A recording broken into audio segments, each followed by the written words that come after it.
दोस्तों, वह दिन दूर नहीं जब प्रत्येक व्यक्ति को बिना ऑक्सीजन के सांस लेना हो जाएगा मुश्किल और 5 किलो का ऑक्सीजन सिलेंडर अपने कंधे पर ही रखने को होना पड़ेगा मजबूर।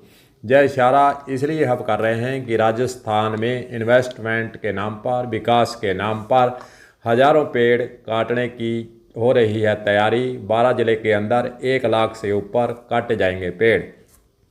राजस्थान में अडानी अंबानी की कंपनी सौर ऊर्जा के प्लांट लगाने के लिए आ गई है और कई हजार पेड़ कटेंगे और काटने का काम भी शुरू कर दिया गया है। जब लाखों पेड़ कटेंगे तो फिर ऑक्सीजन कहाँ से मिलेगी? सबसे बड़ा सवाल यही है। सर्वोच्च न्यायालय के एक पुराने मामले के अंदर लिखा हुआ है कि पेड़ की कीमत, जो पुराना पेड़ है उसकी कीमत 1 करोड़ मानी गई है। अब आइडिया लगा लीजिए कि जब लाखों की संख्या में पेड़ कटेंगे तो फिर करोड़ों का होगा नुकसान। पर्यावरण के साथ खिलवाड़ होना शुरू हो चुका है। ऊर्जा मंत्री, राजस्थान सरकार के ऊर्जा मंत्री कहते हैं 1 पेड़ के बदले में 10 पेड़ लगाएंगे और जैसलमेर में खाली ज़मीन पर पेड़ लगाएंगे। क्या 12 जिले के लोग जहां से पेड़ कट रहे हैं वे जैसलमेर में साथ लेने जाएंगे? सबसे बड़ा सवाल है ये, क्या बेहुदा जवाब मंत्री के द्वारा दिया जा रहा है? इस मंत्री से पूछने वाला हो कि राजस्थान में जितनी भी टोल रोड बनी है उन पर जो पेड़ काटे गए थे, क्या टोल कंपनियों ने पेड़ लगाने की जहमत उठाई है? बिल्कुल भी टोल कंपनियों के द्वारा कोई पेड़ लगाने का प्रयास जितनी भी टोल सड़कें हैं वहां पर नहीं किया गया है। और क्या सरकार ने टोल कंपनियों का कुछ बिगाड़ा? कुछ भी सरकारें नहीं कर पाई। टोल कंपनियों के आगे नतमस्तक हैं सरकारें, चाहे कांग्रेस की सरकार रही हो चाहे बीजेपी की सरकार रही हो, टोल कंपनियों के आगे नतमस्तक रहती हैं, उन पर कार्रवाई करने से पीछे हट जाती हैं। मंत्रियों की ओर से सब कहने की बातें होती हैं, पेड़ लगवा देंगे, प्रोजेक्ट लगने के बाद कोई भी पौधे लगाने को आगे नहीं आता है। राजस्थान के अंदर ऐसे अनेकों उदाहरण आपको देखने को मिल जाएंगे। अब ऊर्जा मंत्री भी क्या करे? अडानी अंबानी के प्रोजेक्ट कोई राजस्थान की मंत्री की मर्जी से थोड़े लग रहे हैं, यह तो दिल्ली के आका का दबाव है। सो मना कैसे करें? ज़मीन देनी होगी, पेड़ भी काटने होंगे, किसानों को परेशान करना होगा। इनका क्या बिगड़ता है? जनता परेशान होती है तो होती रहे।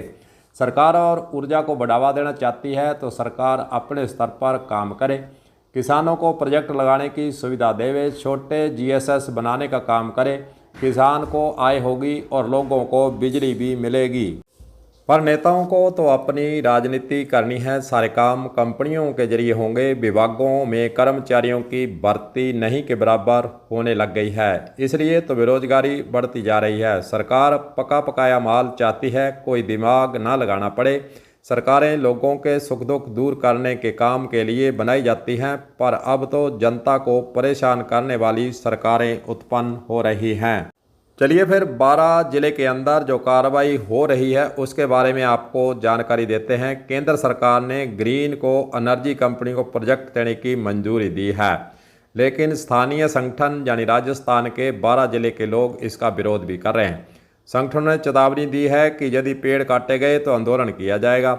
सूत्रों के मुताबिक यह जंगल प्रस्तावित चीता प्रोजेक्ट में भी शामिल है, क्योंकि इसके बिल्कुल नज़दीक मध्य प्रदेश में कूनो पालपुर नेशनल पार्क है। यहीं पर अफ्रीका से लाए गए चीते भी छोड़े गए थे।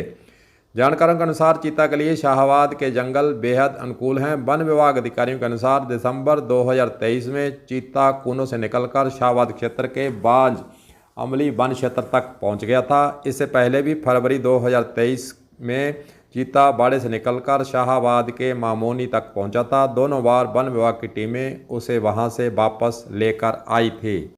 दरअसल शाहपुर में ग्रीन एनर्जी को 1800 मेगावाट के पावर प्लांट के लिए जंगल की 407.82 हेक्टेयर जमीन को डाइवर्जन करने की सैद्धांतिक मंजूरी मिल चुकी है।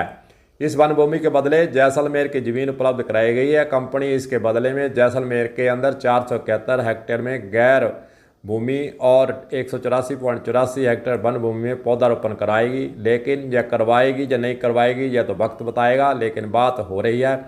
करीब 27.5 करोड़ रुपए इस कंपनी ने जमा भी करवा दिए हैं। जो जंगल काटा जाएगा उसकी मार्केट वैल्यू करीब 42 करोड़ 47 लाख रुपए मानी गई है। इसके साथ ही कंपनी को यहाँ होने वाली मिट्टी के कटाव के लिए 65,30,000 रुपये जमा करवाने होंगे। वहीं इस जंगल के कटने के कारण वन्य जीव प्रभावित होंगे, उनके लिए भारतीय वन्य जीव संस्थान द्वारा वाइल्ड लाइफ कन्जर्वेशन प्लान तैयार कर काम किया जाएगा। इसकी मंजूरी प्रधान मुख्य संरक्षक के द्वारा दी जा चुकी है। ऐसा सघन जंगल दोबारा लगने में लग जाएंगे कई साल।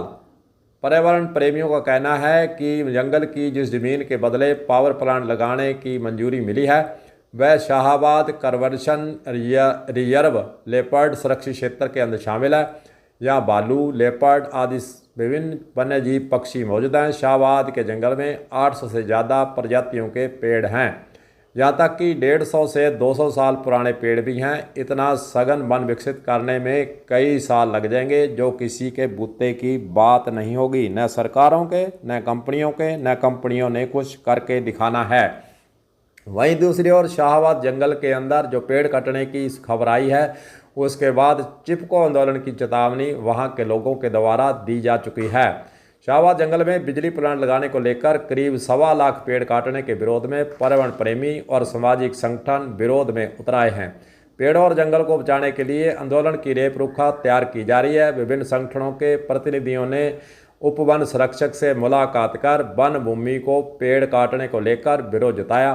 किसान मोर्चा पंचायत के प्रदेश संयोजक सत्यनारायण सिंह ने पेड़ काटने का विरोध करते हुए चिपको आंदोलन की चेतावनी भी दी है। उन्होंने कहा कि शाहाबाद में एक भी पेड़ हम कटने नहीं देंगे। पेड़ों को बचाने के लिए चिपको आंदोलन किया जाएगा।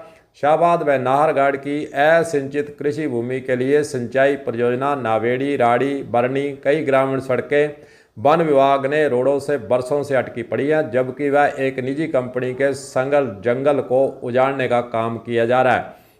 वहीं वहां पर जो वन अधिकारी है उसका कहना है कि 12 DFO अनिल यादव ने बताया शाहाबाद के शाहपुर में ग्रीन एनर्जी के 1800 मेगावाट के प्रोजेक्ट को 407.82 हेक्टेयर जमीन के डाइवर्जन की केंद्र सरकार से सैद्धांतिक मंजूरी मिल चुकी है और इसमें 1,19,759 पेड़ काटे जाएंगे। जानिए इसकी मंजूरी जो है वो केंद्र सरकार ने दी है।